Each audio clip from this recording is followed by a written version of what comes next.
امام حسن بیٹھے تھے، کھانا کھا رہے تھے، تو ان کا ایک خادم کھانا اٹھا کر لایا اور وہ کھانے میں شوربہ تھا، وہ جو شوربے والا برتن تھا وہ اس کے ہاتھ سے چھوٹ گیا اور وہ سالن اور شوربہ آپ کے اوپر گرا اور آپ کا بدن جل گیا۔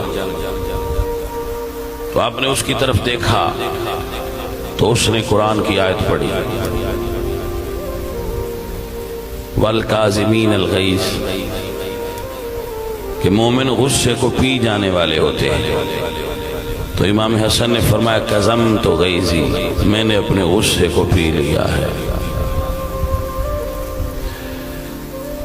پھر اس نے، وہ چونکہ ایک قاری تھے، اگلا حصہ پڑھا وَالْعَافِينَ عَنِ النَّاسِ، وہ لوگوں کو معاف کر دیتے۔